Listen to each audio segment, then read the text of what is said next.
we want a universal message. And our message is, you shall not revenge. We are not seeking, we are not calling, we don't want revenge. We want to stop the cycle of blood, hate, fear that has been going over a century. And another war in Gaza, like so many other wars we experienced in the last 2 decades, is not going to bring a better or a different solution than more hate, more innocent victims, more lives that will be lost. And the unlimited support the German government is giving to the extreme right government of Israel is a tragedy. It's a tragedy for the people of Germany, for the people of Israel, and for the Palestinians. Let's stop this tragedy. Netanyahu is the worst Jewish leader in the history of the Jewish people.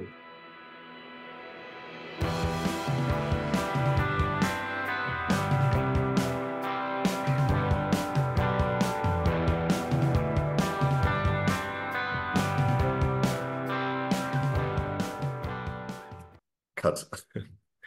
Hello everybody, thanks for tuning in again to Freiheitsliebe im Gespräch. Today our guest is Maoz Inon from Israel. Warm welcome to you, Maoz. Thank you, thanks for having me. Yes, thank you very much. Thank you. Maoz is a social entrepreneur active in the industry business in Israel, and like you support also the like inner Palestinian, Israeli or international dialogue. And you turned to be a peace activist because on October 7 you lost both your parents. Let me please offer my sincere condolences for that. I'm so sorry. As we know, on October 7, Hamas broke through the security fence between Gaza and Israel and started raiding Israeli communities, the Nova Festival, and also Israeli military bases. That day, more than 1,100 people got killed, almost 700 of them civilians, according to government figures. But you, Maoz, you're not seeking revenge, but you're seeking an end to violence. Please explain to our viewers what motivates you. First, I'll give you like a short introduction. Yes, okay. Please. I was born in Kibbutz Niram. It's about 1.5 kilometers from the border in Gaza. And my father was born in this kibbutz. My mom in a nearby kibbutz. My both grandparents were Zionist pioneers, immigrating to Palestine under the British mandate, founding those two kibbutzim, where I was born and where I was raised with my 3 sisters and my brother. The sound is okay. It's okay. Well? It's okay. Thanks. And at the age of 14, we moved to Netiv HaSara. It's the closest Israeli community to the Gaza border, just on the north section of it. And in the last 20 years, I've been involved in tourism, social, and other initiatives that were under the mission of create a shared future and a shared life for Jews and Jews and Arabs, Israelis and Palestinians. And I was involving and dealing a lot with the narratives, the Palestinian narrative, the Israeli narrative. So this is what I was doing before the October the 7th. And my mom was an artist. She used to make art from garbage back in the 80s when it wasn't such a happening trend. And she would ask us to collect ice cream stick during the summer. And at the end of the summer, she will give us pencils and colors to paint the ice cream sticks, and she framed it, and it was on the wall till October the 7th. And my father was a farmer, agronomist, admired by everyone, professors, farmers, everyone who knew him, and he was a very optimistic person. I remember that one year he would sow wheat in the Negev, in the fields, and there will be a drought. So there will be no wheat. The second year there will be floods, and there will be no wheat. The third, there will be insects, again there will be no wheat. And the fourth, he had a beautiful crop of wheat, but the world prices collapsed. So no one would want to buy the wheat. But he will by the end of each year season, he will tell my sisters, my brother, and myself, next year I'm going to seed wheat again, because next year is going to be a better one. The future is going to be a better than our life today. And on October the 7th, I basically all my life prepared me to the October the 7th. Yes. What I will do, what I will say, how I will feel when my both parents will be murdered with 18 of their neighbors in Netiva Asara in their community, and hundreds of my school friends, their parents or children that will be murdered or will be kidnapped to Gaza. And it was the second day after October the 7th that we sat together, the family, and we said that from our personal loss and tragedy, we want a universal message. And our message is, you shall not revenge. We are not seeking, we are not calling, we don't want revenge. We want to stop the cycle of blood, hate, fear that has been going over a century. And another war in Gaza, like so many other wars we experienced in the last 2 decades, is not going to bring a better or a different solution than more hate, more innocent victims, more lives that will be lost. So I personally called to stop the war even before it started, for immediate release of the hostages in all price. And I took a mission on myself to convince myself, my family, and everyone that I meet. I hope that your listeners and readers will also will receive this message, that it's up to us to decide and to make the future a better one. It's not for the politician. It's definitely not for the military generals. It's for us, for the common people, to share hands and create a better future. And this is what I've been doing basically since October the 7th. Yes, that's a very honorable approach. Like other people who call for a ceasefire or to an end to violence in Israel, like they are getting smeared by the Israeli public as traitors, or even worse. Like I heard like terrible stories. How is it with you? Did you face any resistance in your like activism now? And if so, like how do you handle this resistance? So unfortunately, I'm sheltered and I'm privileged to say whatever I want because I lost my birth. Yes. So I can say whatever I want, and I must tell you, I feel a lot of support. Many people tell me, even though they don't agree with me and they think the war should be on, they still admire me for crying, shouting, speaking my message of peace. So some do want to argue with me about my political agenda or mission, and they say that they disagree with me, my beliefs, but they still admire me for stating them out loud. And I've been inviting to so many. Now it's interviews, national radios, highly reputed podcast show, national TV. So I feel that not just I'm getting a lot of support, but the support is growing.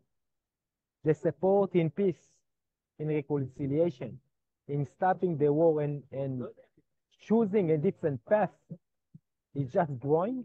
And this is why it's so important for me to speak to you and to the German audience. Yes. Because we need your support.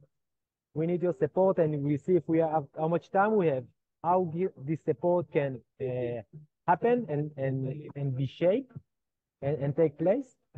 We need your support, because at the moment it's Israelis and Palestinians, both nations, feeling left alone, and we are making each other miserable.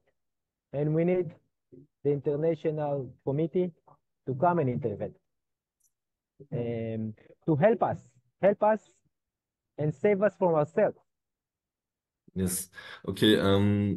But a little bit back, like from outside at least, it looks that the Israeli peace movement is like, yeah, I don't know, rather weak. Like it's quite weak, at least to watch it from the outside. What can you say about the peace movement in general? Like, is it like how many people are involved, and is it growing, or like, can you please tell us a few words It, about it, the Israeli movement? it first it's definitely growing. Okay. And when we are talking about peace movement, we are talking about both Palestinian and Israelis Yes. with Israeli ID. 20%, 1/5 of all Israel citizens are Palestinian. Yes. This is something also Israelis don't know. Okay? So we're talking about 14 million people between the river and the sea. Okay? 50% all the way. 50% are Palestinian, 50% are Israelis. We are talking just within inside the borderline of 67, the official borders of Israel that were recognized by the UN. Yes. We are talking about nearly 10 million people, citizens, which 1/5 of them, 2 millions, are Palestinian. Yes. So the peace movement in Israel is shared by Palestinian and Israelis. And the peace movement is growing. Just the other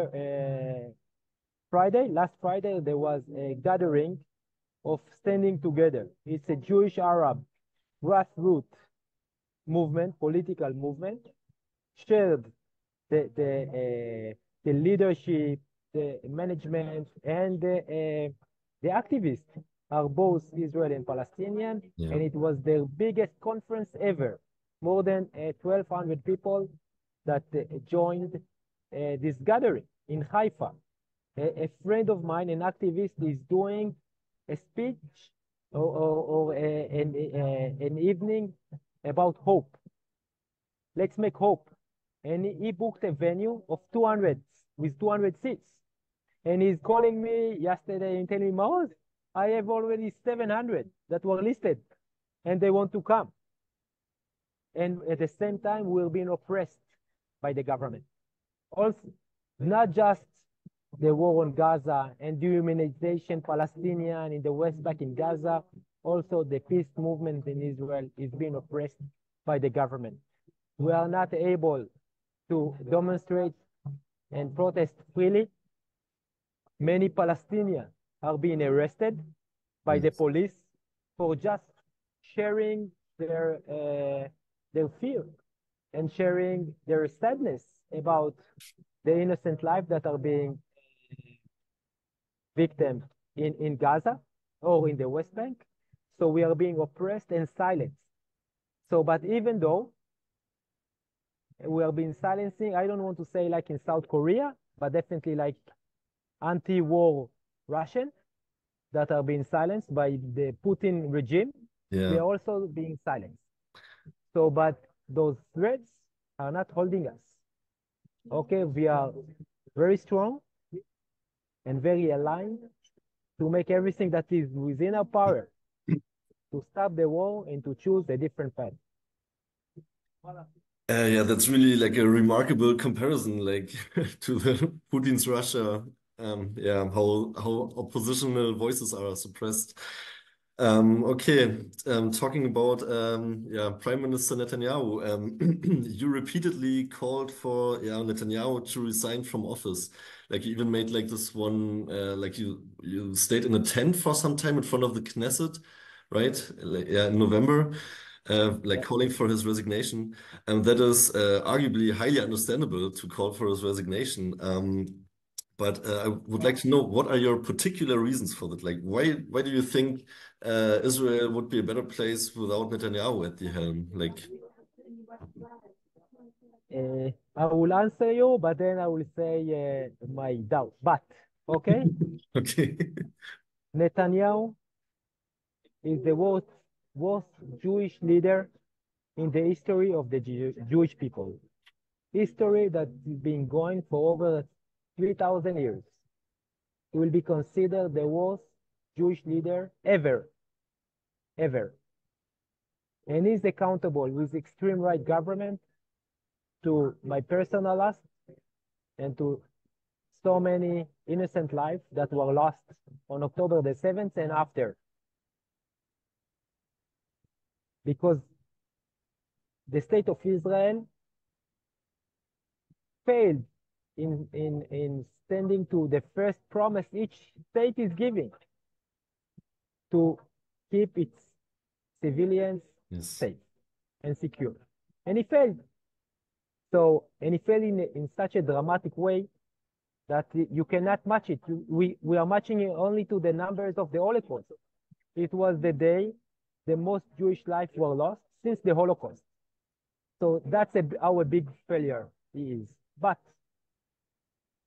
I learned many lessons in the last 4 months. Some lessons, the most important one were by a Palestinian peace activist named Hamza Awoude from Ramallah. And what I learned from Hamza basically said that he's willing to forgive about the past. He's willing to forgive about the present, but he won't forgive himself and no one else if we won't make the future a better future. Yes. And I listened to Hamza's word, and I was crying, and I said, I want to be a great person like Hamza. But what does he really mean by forgiving? Who should I forgive? So I'm forgiving the Hamas. I'm forgiving the Israeli government. I forgive them. There is no hate, no anger within me, nothing. What we are doing now, we are making the future. We are creating hope and building a shared future. And I don't mind who will be named, okay, or who will win the award for this future. If it will be Netanyahu and Sinwar, I don't care. I don't mind who will win the prize and the awards for the coming future. So I don't care what Netanyahu has done in the past. I don't care what he is doing now. I just care about the future. Yes. And what I also learned is that when Palestinian and Israeli are looking into the past, from our history, from the holy books, the Quran and the Old Testament, and if we look to the history, the past of the Zionist movement and the Palestinian national movement, and so many wars we charge on each other, we see a totally different past. It's impossible, it's really difficult to understand that those two lines of narrative don't meet. When we look into the present, from October the 7th till today, we are now February the 8th. We look into the present, the Palestinian and Israelis are looking into the present, we see different present. Yes. Totally different present. But when we look into the future, when Hamza and I, and Issa that I spoke to him this morning, a peace activist from the West Bank, and Vidad, a Palestinian activist, live with Israeli, I live not far from my hometown. When we look into the future, we see the same future. Same future based on equality, based on justice, on reconciliation, a future of peace. So I'm calling everyone, don't choose a side. When you are choosing a side, you are polarizing the conflict, and you make sure you're investing in the conflict. You're not solving it. If you want to solve the conflict, even if you think that one side is right and the other is wrong, it's more than legitimate to think this way. But if we really want to end the conflict, choose humanity, choose peace, and choose a shared future. And this is what I'm doing. I'm building a new future. Okay. As I said before, you work in the industry, like in the tourism industry, and you opened your very first hostel in the northern city of Nazareth. which is a rather mixed city where Jews, Arabs, and also Christians live together. And I've been to Nazareth also like a couple of times because I lived nearby in Haifa for some time. So my question is, can people like learn something from cities like Nazareth or Haifa in terms of peaceful coexistence, or is this rather like a romanticized view on the topic? First, you aren't accurate. Nazareth is totally Palestinian. There is a nearby city now named, used to be named Nazareth Eilit, now named Nofa Galil, which is a mixed city, Jews and Arabs. But Nazareth is the only city that was Palestinian in 48 and is Palestinian now. Okay, mixed with Christian and Muslims, but they all identify themselves as Palestinian. And the lesson we can learn, and there is a great lesson here, like you mentioned. Yes. Till the year of 66, for nearly 20 years, the city of Nazareth, with all the Palestinians living within Israel, were under military regime within Israel. Okay, if a Palestinian citizen would want to come back to his house after dark time, he couldn't. If he would want to go to a nearby city, he must have a license. It was under a military regime, like the West Bank is now under a military regime and occupation. It was the same within Israel. And the lesson is that is the lower the walls and the borders between us, the higher the security. The lower the wall, the higher the security. Yes. And it's now very safe. As safe as ever, as every place in the world, for Jewish, for Christian, for Muslim, within Israel, foreigner to come and walk the streets of Nazareth. There are no military presence. There are no guards. Yes. There is a security, personal security in Nazareth. And this is the lesson that we should all learn, that we must know each other. We must look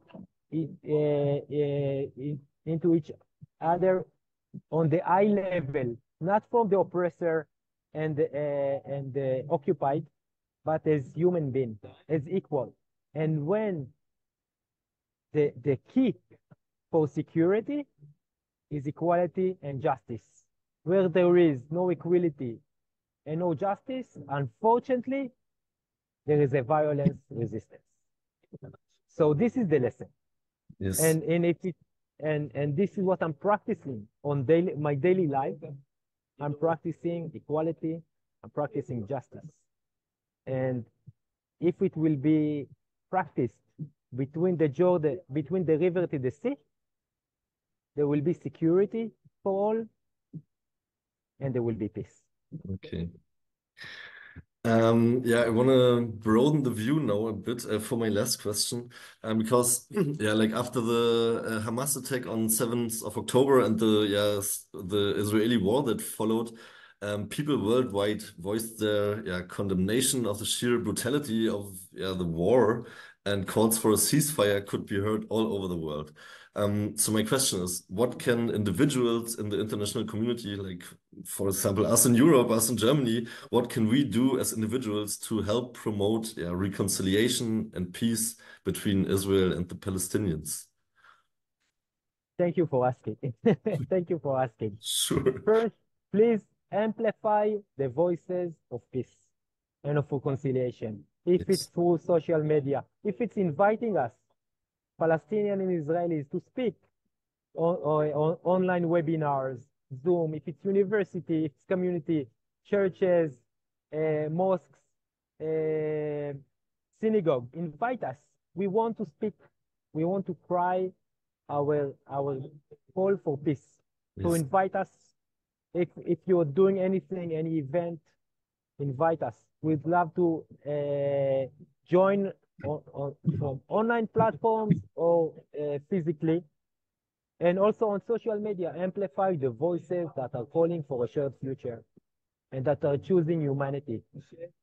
This on very practical, very easy to do level. The second, Germany, the German government is supporting the extreme right government of Israel.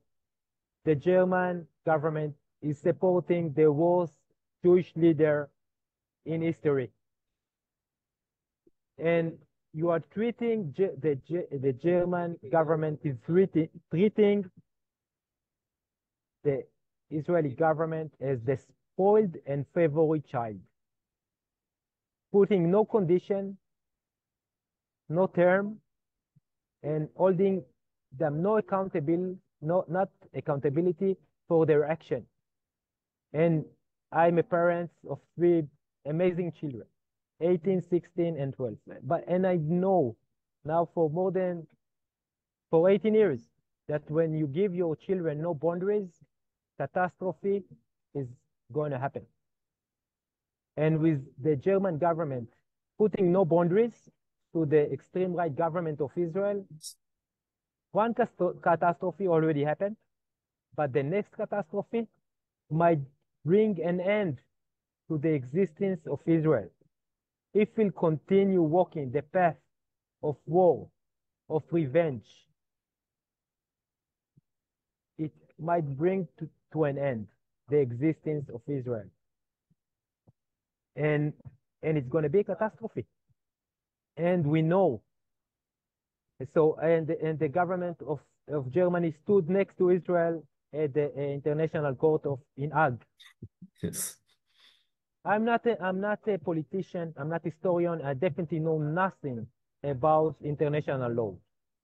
But the notion or the idea that people that going through a genocide won't do a genocide themselves to others is against against the psychology and against other evidence that in families, in many cases, when a child was suffering from parents' abuse, he's becoming an abusing parent. Yes. and I don't know if what's happening now in Gaza is a genocide or not. I don't know. But it might be there. It might get there. Yes. And if it will get there, Germany also, and the public and the government will also be accountable for a second genocide. And it's very hard words that I'm saying here. Very hard, I know. But why even reaching this point? Okay, that we might get there. Let's stop it now. No one wants to be accountable for a genocide, and no one wants to be accountable for 2 genocides. And the unlimited support the German government is giving to the extreme right government of Israel is a tragedy. It's a tragedy for the people of Germany, for the people of Israel, and for the Palestinians. Let's stop this tragedy. And let's not make it even an optional. And now it's a very existing option, and it's a nightmare. Yes, I think these are very good closing remarks. Yeah, I really want to thank you, and I also want to emphasize when the voices of peace globally, internationally, when we stand together, I really think that we can make some change. So, and yeah, I'm really grateful that you showed us your insights and showed us that there are voices of reason in Israel, and voices who are just sick of this war, sick of the violence, and who want to end this war immediately. I'm very grateful. And we wish you all the best. And we wish you all the. I will just I want to also give a positive message. Sure, it's please. up to us to decide. It's up to us to decide which path we'll walk, the path of war or the path of peace. And it's in our hands to create hope and to make peace. And if we'll join forces internationally, Palestinian and Israelis, we're going to make it. We're going to make it not in our lifetime, not in a generation. In 4 to 6 years from now, we can make peace. And based on recent Israeli history and European history, it can happen. It's just up to us to decide that we want to make it, and we'll make it. So, and your support and amplifying our voices, and also putting pressure over your government to support peace Yes. and peace aid, not military aid, Yes. reconciliation aid, shared initiative aid, shared future aid. And this way we'll make peace really soon. Yeah, we are trying to putting up this pressure every day. I can promise you that. Okay, it's important. Okay. Okay, then Jeremy, thanks a lot, thank you. and thanks everybody for tuning in. Until next time, Freiheitsliebe im Gespräch. Thanks, Maoz. Okay. Okay. Bye bye.